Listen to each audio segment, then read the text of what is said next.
Okay. So, hi everyone. Thank you for joining us today. I'm Miriam Green, Director of Marketing and Alumni Affairs. The HU Alumni Association seeks to engage all HU alumni in the United States to foster a lifelong connection to the university and to connect fellow alumni across the country. There are many ways you can get involved with us, from participating in future webinars, attending or hosting an event when we can all be in person together again, sharing your alumni story and photos, letting us know about other alumni, sharing job openings to put on our alumni job board, and giving to the Alumni Annual Fund, which supports scholarships for Hebrew University students. To learn more, please email alumni@afhu.org. We have several upcoming webinars, so to learn more, please visit afhu.org/events to see the topics and to register. Today is Giving Tuesday Now, a new day of giving and unity in response to COVID-19. We hope you can join us to help the dedicated HU researchers to continue the fight against deadly diseases like COVID-19 and provide students with much needed resources during this time of great need. If you can, please give at afhu.org/support. And today, we're looking forward to a really exciting presentation by PhD candidate Adi Livny. She will be taking questions at the end of the presentation, so to submit a question, please type it into the Q&A chat box, and we'll do our best to get to as many as we can. I'm now pleased to introduce HU alumnus Guido Weiss, whom we can thank for this webinar idea.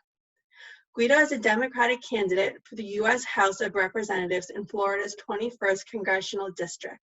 From 2016 to 2020, he worked in Congress as a national security advisor and most recently as a legislative director. He has helped to push the needle forward on many issues during his time in Congress, including U.S.-Israel cooperation, national security initiatives related to North Korea, Indigenous rights, veterans' health care, and environmental protections. Guido is also an officer in the U.S. Navy Reserve and has studied Hebrew, Arabic, and Russian. Guido, the floor is yours. Thank you very much, Miriam, and thank you, Adi, and everybody for attending today. It's wonderful to be here. I'll just tell you a little bit about how I got introduced to Hebrew University, a little bit about my experience, and then we'll go ahead and introduce Adi Livny. So I first saw Mount Scopus in 2008 when I was on a birthright trip. I was 18, just graduated high school, went on birthright, and the madricha, the guide, said to me, she kind of pointed in the direction of Hebrew U when we made it to Jerusalem, and she told me that it was a centerpiece of Israeli academia, about all the various key figures who have gone through Hebrew University, the role it plays in groundbreaking innovation today. And then she's told me about Einstein and Freud being involved in its foundation, and I was hooked in. From 2008 until 2012, I couldn't stop thinking about, I want to go to be a graduate student at Hebrew University. So I waited until I graduated from undergrad, went to the Hebrew University. I was there for about 2.5 years, studying Islamic and Middle Eastern studies, map making, Russian, Arabic, all these various subjects, and it was phenomenal. But I would take the bus. I lived in Nachlaot, in the center of Jerusalem, near Machane Yehuda, the shuk that you probably all are familiar with. And I would take either 19 or 17 bus to get to the Hebrew University.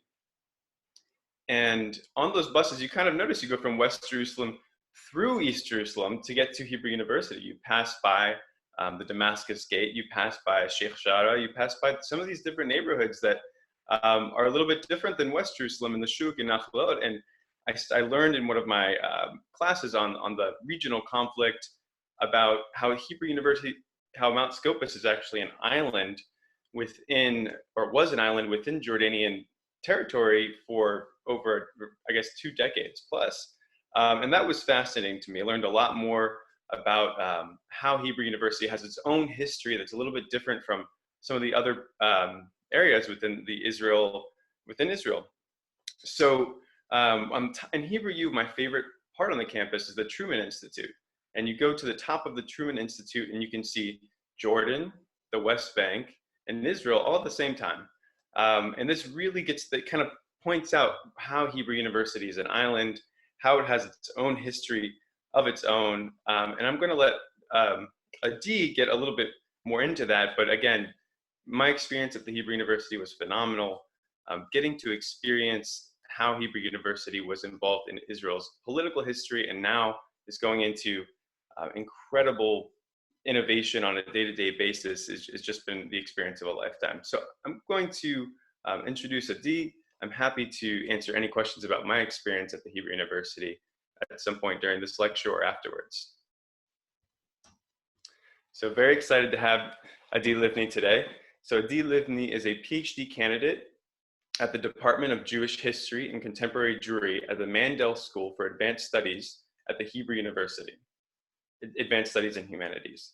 Her research deals with the Hebrew University and Mandatory Palestine and its transition into statehood. In previous years, Adi served as the academic coordinator of an international project dedicated to cataloging and the preservation of the university's historical archive. So I can't think of a more perfect person to discuss this subject with you today. Certainly far better than I understand in my couple of years there. So I'll hand it off to Adi. Thank you so much for being here. Thank you very much, Guido, for this kind introduction, and thank you, Miriam, for organizing the event. So it's really strange to give a talk to people that you don't see, but I will do my best. And if you have any questions, we'll do it at the end. Okay, so before we dive into the period between 1948 and 1967, a couple of words about the university before 1948. As you probably know, the university was inaugurated in 1918 and officially opened in 1925 on Mount Scopus, which is in the northeastern part of Jerusalem. This is an aerial view of the campus in the late 1930s. As you can see, it was rather distant and isolated from the rest of Jerusalem, and not only in the 2000s when Guido studied there, but also in the 1930s. So let's jump quickly to 1947, and afterwards I'll return back to the history and talk about the history of the university as it was in the mandate period.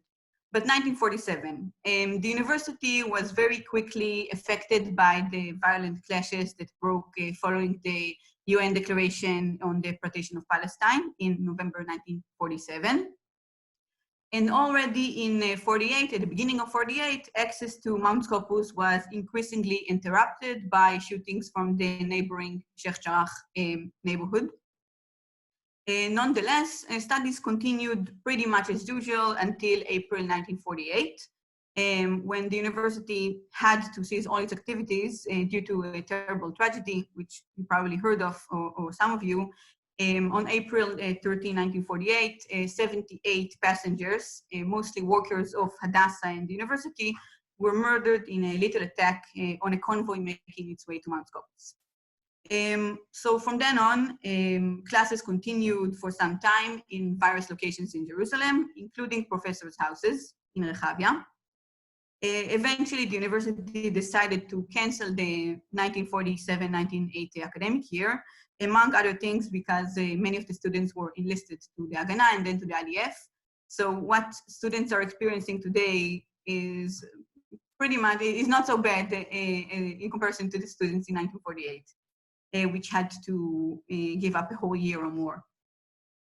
Due to the civilian nature of the institutions on Mount Scopus, Hadassah, and the university, these were among the factors that contributed to the demilitarization of Mount Scopus in July 1948.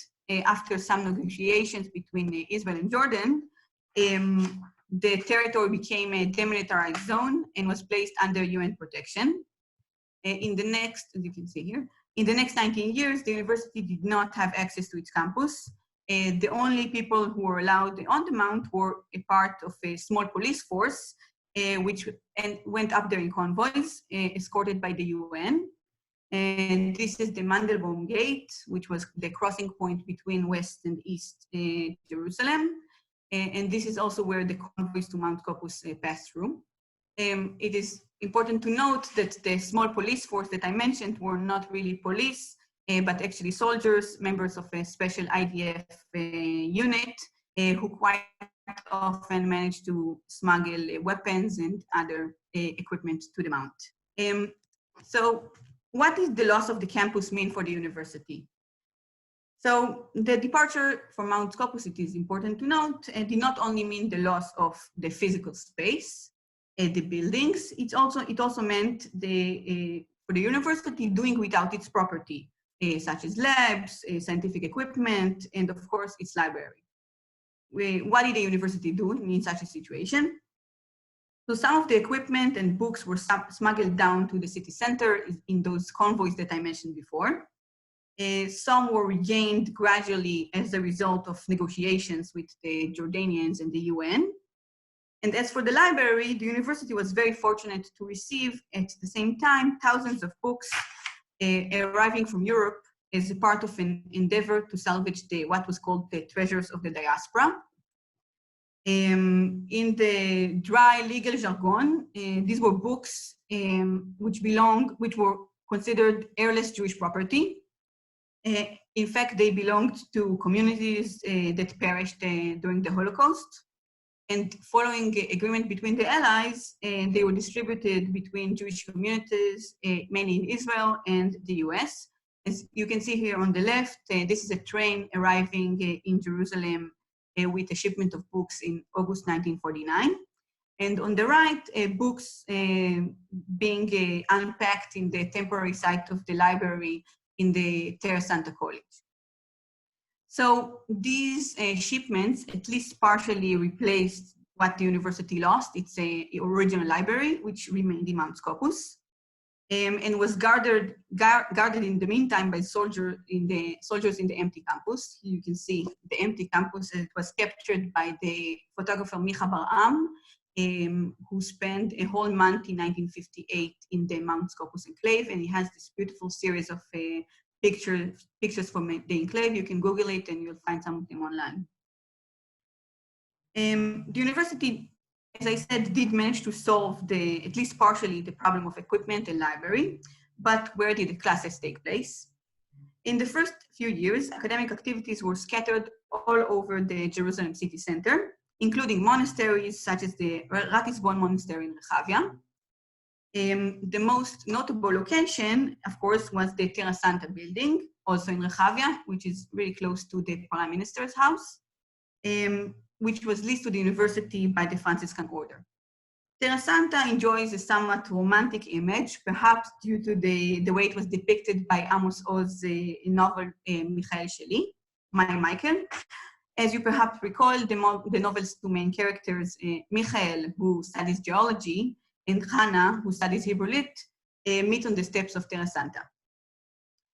At least from the perspective of the university, nonetheless, the situation was not so romantic. Let's see now a short scene from a movie produced by the university, which emphasizes these challenges. So the film is called The Time, Space, and the Hebrew University from 1955.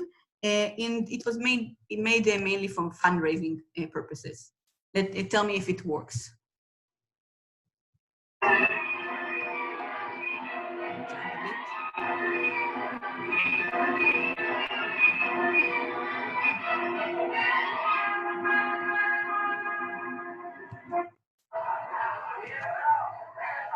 Well, it's time for us to get started too.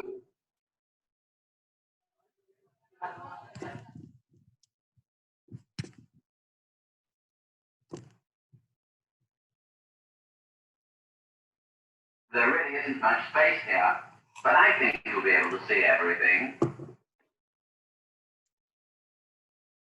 Since 1948, the Hebrew University has rented temporary quarters in some 50 buildings scattered throughout Jerusalem. The Faculty of Humanities, the Law Faculty, the stores, the Department of Biology, Administration, the Medical Faculty. Well now, to get from Terra Santa, where we are, to, let us say, the Language Department in the annex of the King David Hotel, 0.2 of a second to point the way on a map. But let us suppose you're not a pointer on a map. Suppose you're a student here in Terra Santa, and your next class is somewhere else. What then?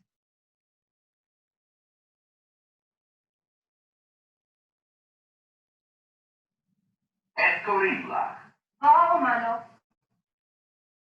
באיזו שנה את לומדת? שנה שלישית, איפה יש לך שיעור עכשיו? בית הספר קפלן. This is Deborah Romanoff. Ms. Romanoff is a third-year student in the Kaplan School of Economics and Social Science. She has a lecture now in King David Street. Let's watch her get there. Kamahari Asha.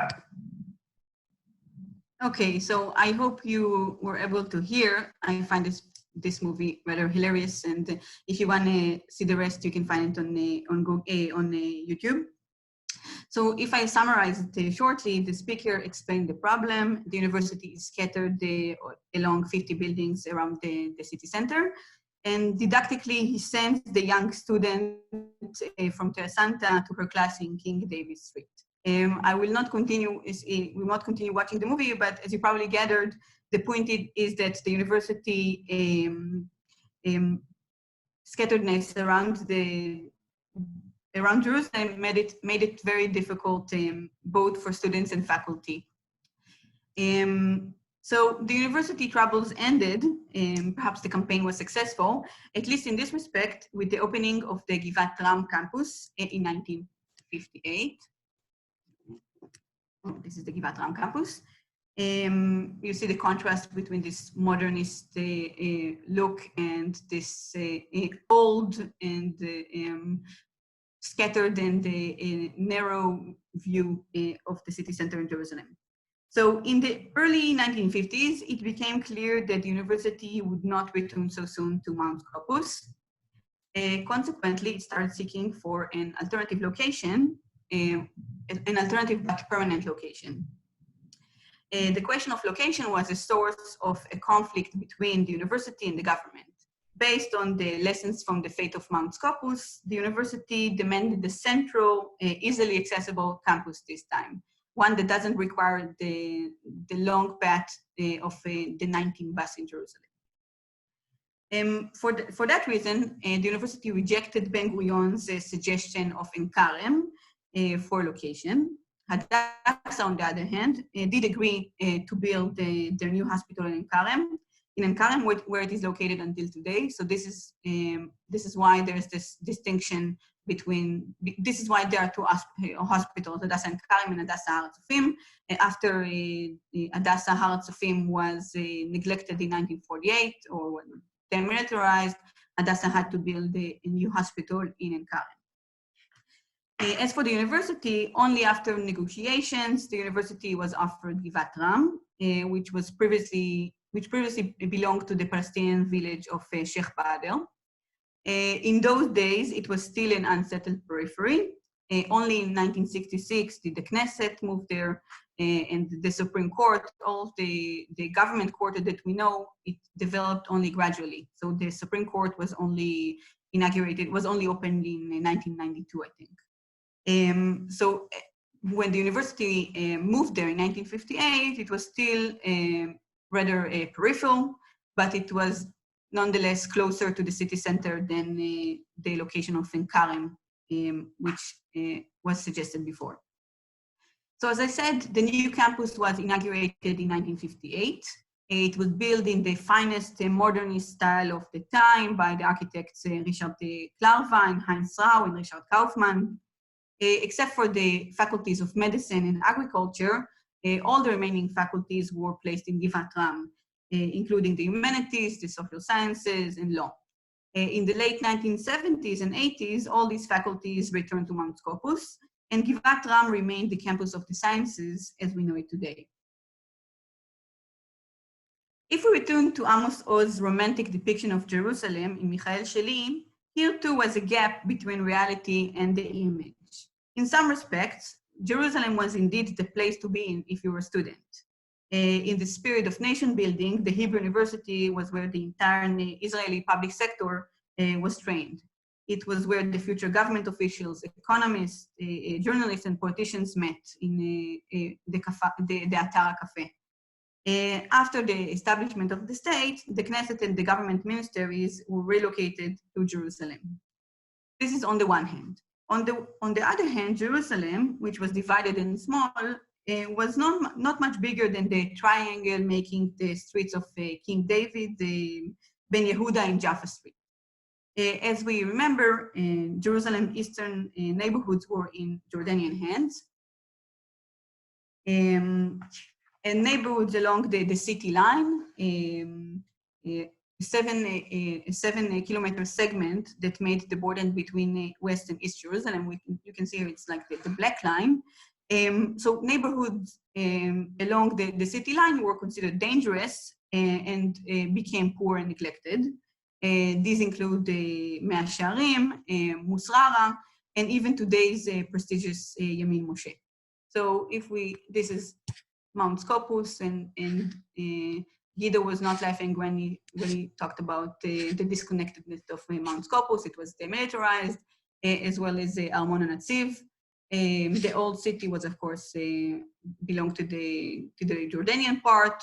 And this is the Mendelbaum Gate that we saw a picture of before, which was the point of transition between East and West.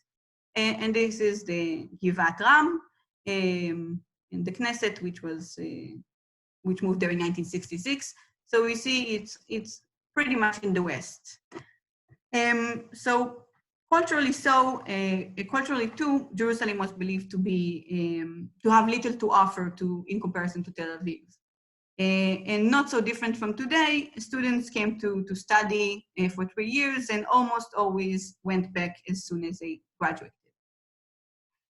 So I talked a bit about the city between 1948 and 1967. Now I'd like to talk about the academic aspects of the university in those years, and especially about how it transformed after the state's establishment. As I said at the beginning, the university was established in 1925. But after 1948, while it still had the same name, the Hebrew University of Jerusalem, it wouldn't be an exaggeration to say that it wasn't the same university. One noticeable change was in the number of students. In its first decades during the British Mandate, the university focused primarily on research and not on teaching. What we call a university was in fact 3 separate research institutes for chemistry, microbiology, and Jewish studies. No, this is why Felix Warburg, the American philanthropist, called it at the beginning a Jewish bluff, because it was just 3 research institutes. But gradually the university did develop other fields of study, and in 1928, with the opening of the humanities faculty, teaching was expanded. 1928 is also when the university started granting academic degrees, but even then studies were only towards an MA and a PhD and not towards a BA degree. Accordingly, only a few hundred students were enrolled every year, reaching roughly 1,000 in the late 1940s. So that was the top. So this elitist and intimate character of the university changed almost instantly after the establishment of the state. In the first academic year after the war, in 1949-1950, studies towards a BA degree were finally introduced. And the number of students grew almost immediately and continued to grow each year during the 1950s. At the end of the decade, the number of students was about 6 times higher, increasing from 1,000 a year to a bit more than 6,000 a year. One of the major causes of this dramatic increase was the new state's need for trained professionals, lawyers, doctors, teachers, civil servants. Training is perhaps the most significant contribution of the university to the process of nation building. Accordingly, the university had to expand very quickly. New faculties such as law, medicine, and social science were established. New fields of study were also introduced, such as some of them were distinctively practical, such as the Department of Social Work. And of course, teachers' training was also very much expanded. So we can say that the expansion of higher education was indeed a product of the unique circumstances surrounding the establishment of the state. On the other hand, this process was also very similar to what we saw in other Western countries after the Second World War. In the US, following the GI Bill, there was also a massification of higher education, and Western Europe also saw the same processes. So, but at least in Israel, this increased access to higher education did not imply diversification. The students of the Hebrew University in the 50s and 1960s were considered to be the elite of the nation. The university was the site where the new Israeli middle class was created. And this middle class, I must say, was rather homogeneous in many respects. A great majority of the students came from Central or Eastern European backgrounds, and the Arab and Mizrahi students were only scarcely represented at the time at the university. I'm not talking about the faculty, but about the students. So I discussed briefly the students, but what about their professors? The university's first faculty before 1948 was comprised mostly of those educated in German-speaking universities before the 1930s. Oh, I didn't show this slide of the buffer zone in Jerusalem, where in the Mamila neighborhood, where there's a mall today. So this was the buffer zone. Okay, so returning from the buffer zone to the faculty, you probably know some of these figures. So the most famous among the faculty before 1948 were people such as the Kabbalah scholar Gershom Scholem on the right, the philosophers Martin Buber and Hugo Bergman. Bergman was also the library's first director and the first rector of the university. And the dominance of these scholars is what gave the university its image as a German or a Yeki university, an image that it still enjoys until today, I think. The faculty before 48 was also known for a distinct political stance. Some of the most prominent professors advocated strongly for understanding with the Arabs. Some of them were members of the binational movement of Brit Shalom, and later of its successive movement Ihud.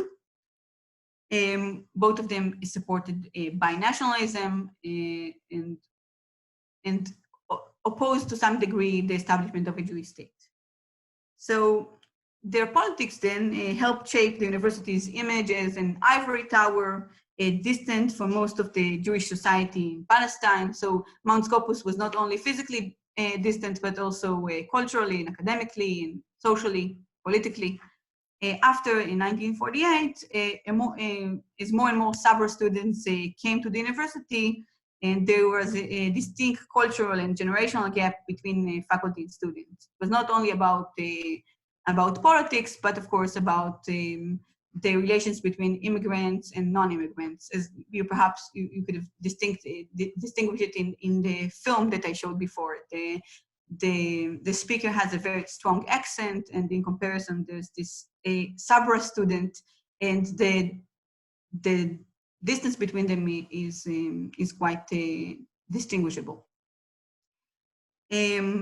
But after 1948, the university was no longer in ivory tower, as I said, but had to take an active role in the process of nation building.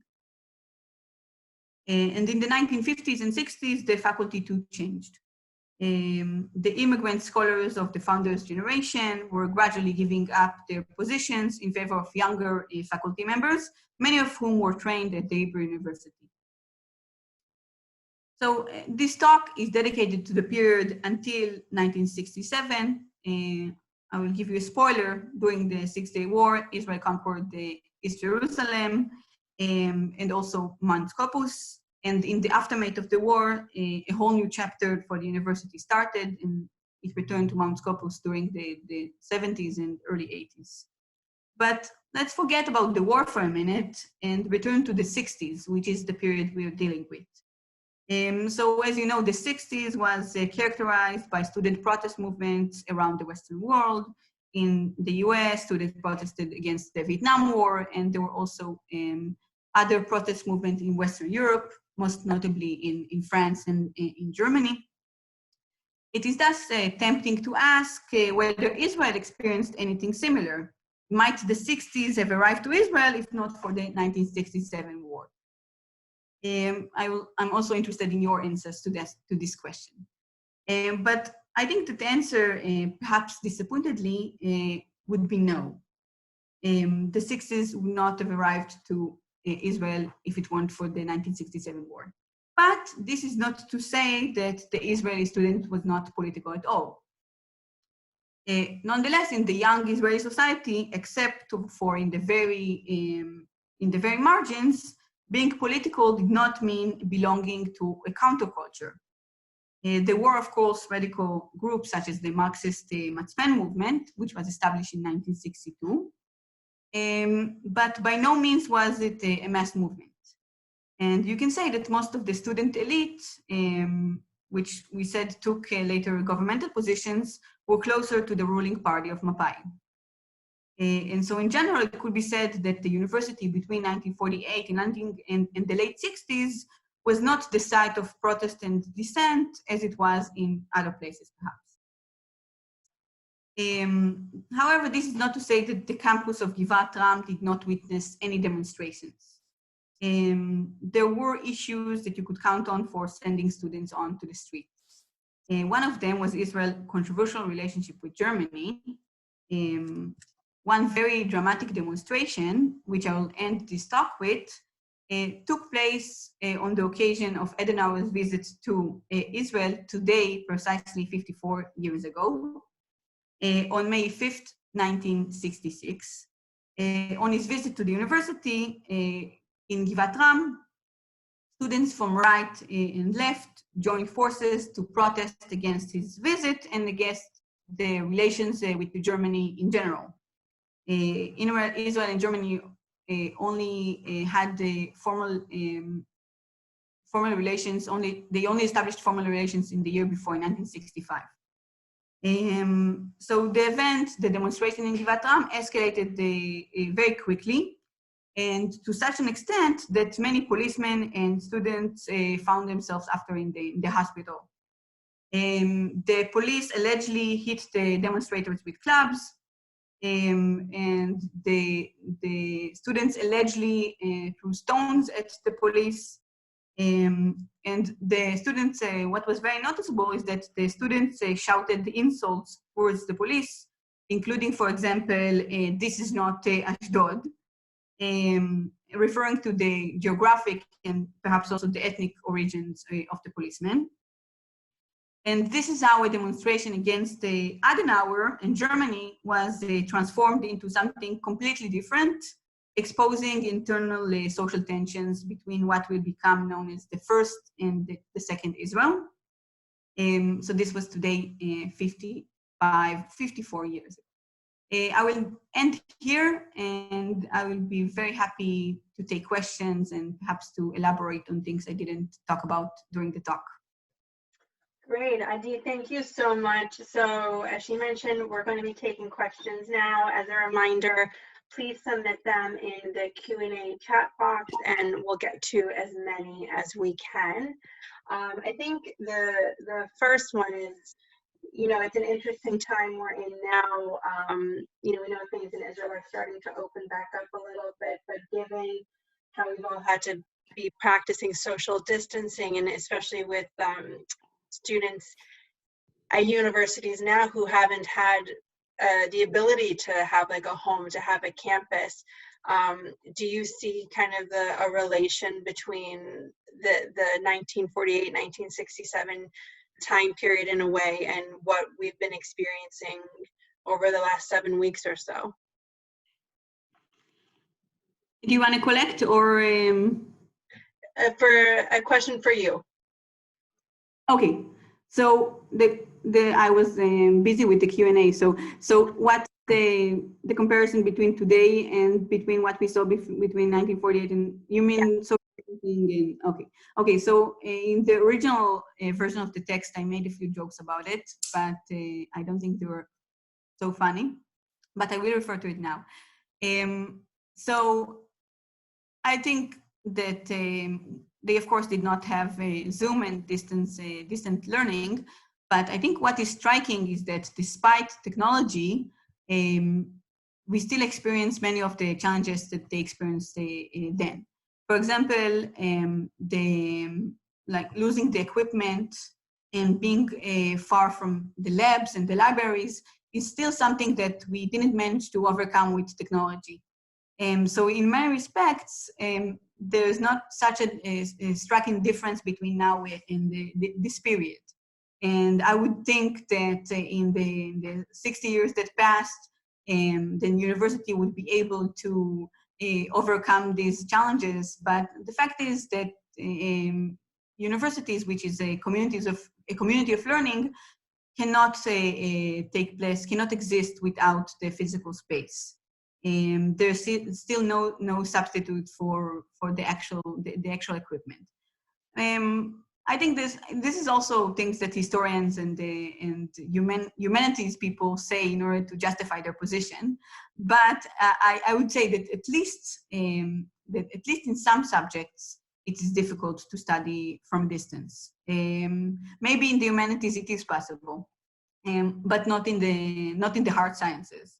Okay. This question is from Danya. What was the legal status of the Hebrew University enclave in 1948? Mm-hmm. Okay, so there was an agreement between Jordan and Israel, which was achieved through the UN. And according to the agreement, the institutions on Mount Scopus were supposed to continue operating. So at least originally and theoretically, the university was supposed to come back to Mount Scopus. But the thing is that Israel and Jordan always accused one another of violating the agreement. And the situation was that the university was not able to return. For example, violations were related to, so in the Jordanian part of the enclave, there was the Augusta Victoria Hospital. And the Israel complained that it is possible for the Jordanians to operate a hospital while Hadassah was not operable. And the Jordanians also accused Israel of violating the agreement in many respects. For example, stepping into territory within the enclave where it is not exactly clear if it belongs to Jordan or to Israel or to the UN.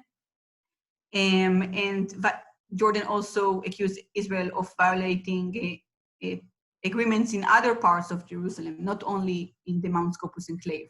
So this tense dynamic affected the inability of the institutions to return to Mount Scopus.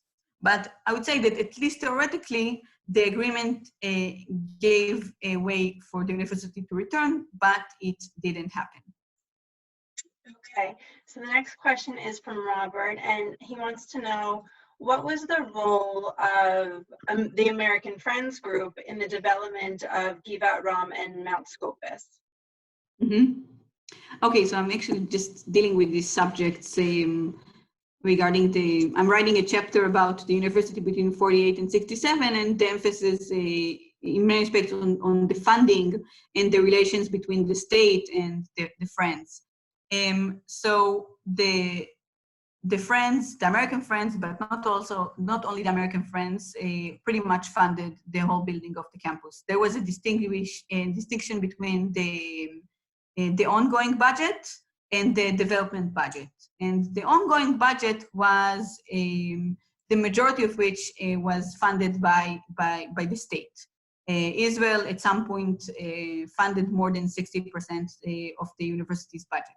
But the development budget was a whole different thing. The development budget was mainly funded by the Friends, by the different Friends associations around the world, but mainly by the American Friends. And it should be noted that also before 1948, the American Friends Association was the most significant one. They contribute more than 60% of the university's budget. And while this changed after 48, they still continued to contribute to the development. Oh, hold on one second, Adi, you froze. We'll give her 1 minute and hopefully she'll Of unfreeze. this, and also case Ooh. I'm back. Can you see me? Yeah, now we can see you again. Okay. Okay. So I was just saying that indeed the Friends were most dominant in the building of the Givat Ram campus, as well as the building of the Hadassah Hospital. Not the Friends, but the Hadassah Association, which had also links to the Friends. Okay, this next question is from Barry, who was a student in 1966 to 1967, including the Six-Day War, in which the third trimester at Givat Ram was canceled. He remembers going to Scopus to start digging out the long-abandoned campus and need for repairs. He said their biggest accomplishment was cleaning out the amphitheater and preparing for a huge celebration. Is that part of the history that you knew about? I knew that students came there and they helped with the ruins of the new campus, because the situation was, it was very much neglected in the 19 years between 48 and 67. I knew that there were students cleaning and helping there, but I didn't know the exact specifics, and I would be happy to hear more about it. Great. Okay, so we can make that happen after. I would just say, to complete this, that the university already in July 67, in a meeting of the Senate, decided to return to Mount Scopus. So it was very quick, and it happened a few days after the war ended. So everything happened very quickly, although it took the university like more than a decade after to actually return. And what they did during the decade is, among other things, to reconstruct the campus and to ruin buildings and to build new buildings. So everything we know today, like the humanities and the social science building, was of course built after 67. And some of the old buildings still exist, but some of them were ruined after 67 because they are not in top shape. Okay, thank you. The next question is from Sheila, who is a grad student at Hebrew University from 1965 to 1966. She goes, and the faculty and students were mostly Ashkenazi, and the PhD was only awarded after publication of a book and could take until age 35, as had been the case in pre-war Germany. Has this changed?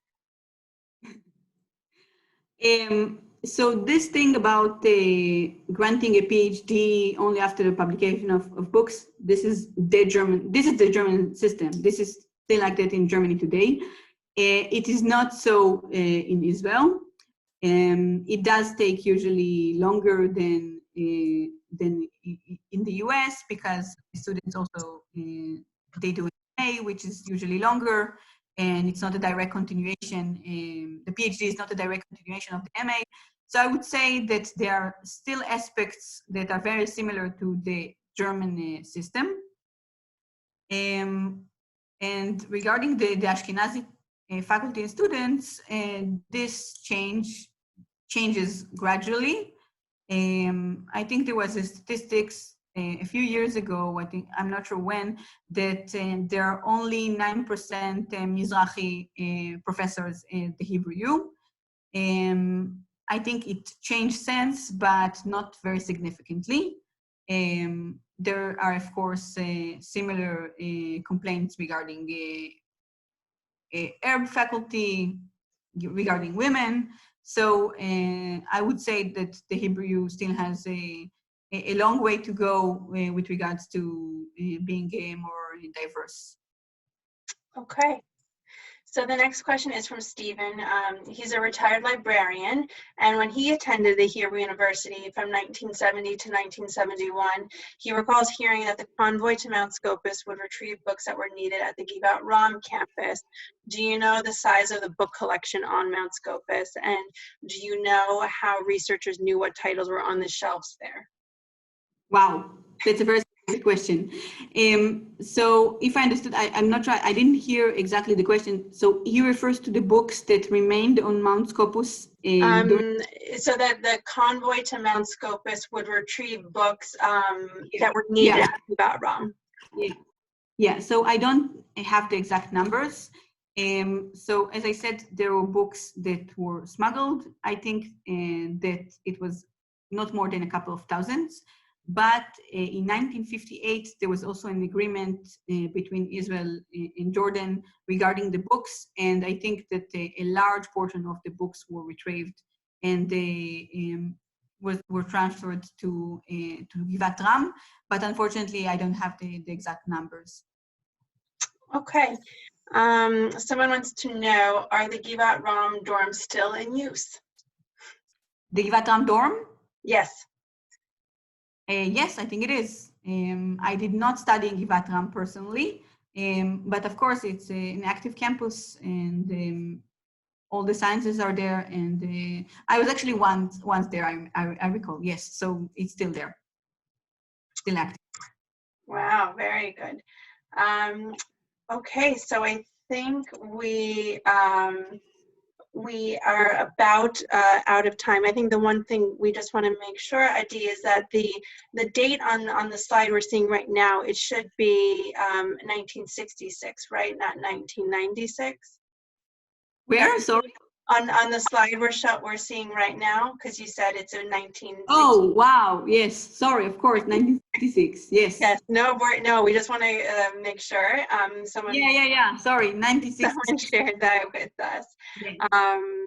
Great. Okay. So I just want to say thank you, everyone, for joining us today. We have a lot of people who've been tuning in who studied at the university in this time frame we're around. So I think they were really excited to hear about this, as was I. So thank you again to Adi. Thank you, Guido, and thank you everyone for joining us. And again, to learn how you can get more involved, please email us at alumni@afhu.org and visit afhu.org to learn more and to sign up for more of our upcoming webinars.